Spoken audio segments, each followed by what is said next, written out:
Hai,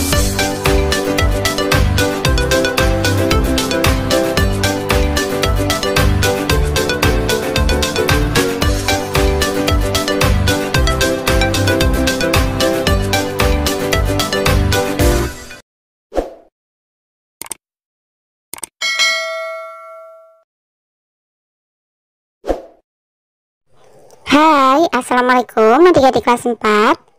Pada video kali ini kita akan belajar tema 2, subtema 3, pembelajaran 6. Wah, ternyata kentang juga dapat menghasilkan energi listrik. Mau tahu caranya? Kamu telah melakukan percobaan untuk menghasilkan energi alternatif dari beragam buah-buahan. Apakah kamu masih ingat langkah-langkah melakukan percobaan tersebut? Diskusikan kembali secara berpasangan langkah-langkahnya. Tahukah kamu bahwa energi listrik juga dapat dihasilkan dari kentang? Berikut cara kerjanya. Bahan yang dibutuhkan: 1. Beberapa buah kentang, masing-masing dipotong menjadi 2 bagian sama besar. 2. Kabel atau kawat sebagai penghantar arus listrik. Kamu dapat menggunakan kabel atau kawat dari percobaan yang sebelumnya. 3. 1 buah bola lampu senter. 4. Penjepit buaya. 5. Seng dan logam atau koin kuning dan putih sebagai kutub positif dan negatif. Cara membuatnya: 1. Tancapkan seng dan logam pada kentang yang sudah dipotong. 2. Hubungkan seng dan logam menggunakan rangkaian kabel atau kawat yang telah dipasang pada penjepit buaya dan hubungkan pada bola lampu. Gambarkan langkah-langkah dalam melakukan percobaan sumber energi alternatif yang telah kamu buat. Nah, misalkan gambarnya seperti ini ya. Yang pertama menyiapkan alat dan bahan. Kemudian yang kedua menancapkan seng dan logam. Dan yang ketiga adalah menghubungkan seng dan logam menggunakan rangkaian kabel atau kawat. Ceritakan kepada teman satu kelompok gambar yang telah kamu buat. Lakukan percobaan bersama orang tuamu di rumah sesuai langkah-langkah dan gambar yang telah kamu buat. Kita mempunyai kewajiban untuk menghemat energi yang jumlahnya sangat terbatas karena energi tersebut suatu saat akan habis.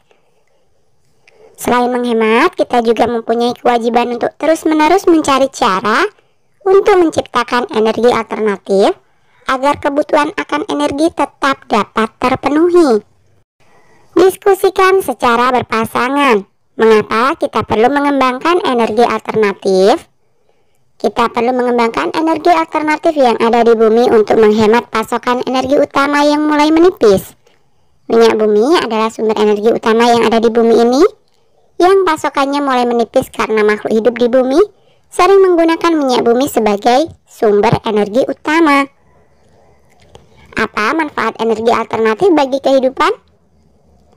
Energi alternatif dapat menjadi pengganti energi fosil yang saat ini menjadi sumber energi utama di bumi.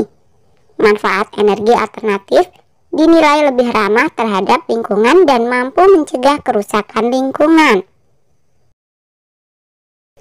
Kewajiban dan hak kita terhadap lingkungan. Kewajiban kita terhadap lingkungan adalah menjaga kelestariannya. Salah satu caranya adalah memanfaatkan energi alternatif yang ramah lingkungan. Misalnya menggunakan kendaraan berbahan bakar listrik atau gas, seperti mobil listrik dan mobil tenaga surya. Energi alternatif adalah energi yang ramah lingkungan dan tidak pernah habis. Misalnya energi yang berasal dari air, angin, panas matahari, dan sumber daya alam lain yang dapat diperbaharui. Kita juga berkewajiban pembangunan dalam gedung dengan memperhatikan aspek ramah lingkungan. Misalnya membangun gedung yang menggunakan cahaya matahari sebagai penerangan di siang hari. Setelah memenuhi kewajiban, kita dapat memperoleh hak kita. Misalnya memperoleh lingkungan yang segar untuk kesehatan dan kenyamanan. Selain itu, kita juga mempunyai hak untuk memperoleh air sehat dan bersih yang disediakan oleh alam. Untuk minum, mandi, pengairan, dan pembangkit tenaga listrik. Selain itu, kita juga mempunyai hak untuk memperoleh sumber daya alam untuk memenuhi kebutuhan. Misalnya dari tumbuhan dan hewan yang merupakan sumber energi atau tenaga. Sebelum memperoleh hak kita terhadap lingkungan, mari kita laksanakan kewajiban terlebih dahulu. Diskusikan pertanyaan berikut secara berpasangan berdasarkan teks di atas dan tuliskan jawabannya. 1. Apa saja kewajiban kita terhadap lingkungan? Kewajiban kita terhadap lingkungan adalah menjaga kelestariannya dengan cara memanfaatkan energi alternatif yang ramah lingkungan. 2. Tulislah 3 contoh sikap ramah lingkungan. Jelaskan. Menggunakan kendaraan berbahan bakar listrik atau gas, seperti mobil listrik dan mobil tenaga surya.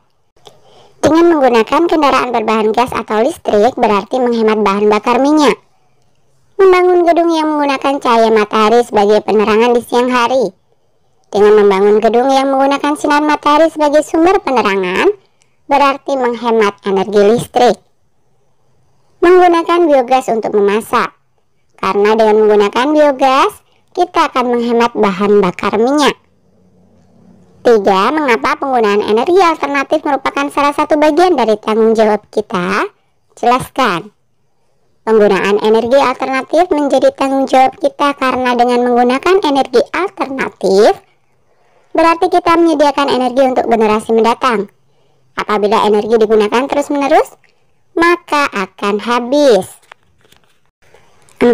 Berikan 3 contoh kebiasaan yang dapat kamu lakukan di rumah untuk menghemat energi. Mengurangi penggunaan kendaraan bermotor, menggunakan transportasi umum, mematikan televisi bila tidak ditonton, mematikan lampu di siang hari. 5. Mengapa kita harus melaksanakan kewajiban terlebih dahulu sebelum mendapatkan hak terhadap lingkungan? Kewajiban dan hak harus dijalankan secara seimbang. Hak diperoleh setelah kita melaksanakan kewajiban. Menjaga kesehatan tubuh juga merupakan salah satu kewajiban kita. Salah satu caranya dengan berolahraga. Ayo berlatih kembali bermain tangkap bola. Nah, apakah kamu masih ingat cara bermain tangkap bola? Hari ini kamu dan teman-temanmu akan mempraktikkan kembali permainan tangkap bola. Semakin sering berlatih tentunya akan membuat kamu semakin terampil. Sebelum bermain, diskusikan kembali secara berpasangan. Keterampilan apa saja yang diperlukan dalam permainan tangkap bola? Tuliskan hasil diskusimu. Keterampilan yang diperlukan dalam permainan tangkap bola adalah keterampilan melempar dan menangkap bola. Sekarang saatnya kamu memainkan permainan tangkap bola. Sebelum bermain, lakukan pemanasan terlebih dahulu. 1. Peregangan. Mempraktikkan gerakan non-lokomotor. Memutar pinggang, menekuk badan, tangan, dan kaki. Memiringkan badan, membentangkan tangan dan kaki. Memutar badan menghadap ke kiri, ke kanan, dan ke belakang. 2. Pemanasan. Mempraktikkan variasi gerak dasar lokomotor, yaitu jalan dengan lintasan lurus dan zigzag, serta lari dengan lintasan lurus dan zigzag. Perhatikan arahan dan contoh yang disampaikan tentang keterampilan yang diperlukan dalam permainan tangkap bola tersebut. Setelah selesai bermain, diskusikan langkah-langkah kamu dalam melakukan permainan tersebut. 1. Hal-hal apa yang sudah kamu lakukan dengan baik? Misalkan saja menangkap bola. 2. Hal-hal apa yang masih belum dapat kamu lakukan dengan baik? Misalkan melempar bola. 3. Apa rencanamu agar kamu lebih terampil dalam bermain? Selalu berlatih dengan giat. Oke, sampai di sini dulu video kali ini ya. Sampai jumpa di video berikutnya.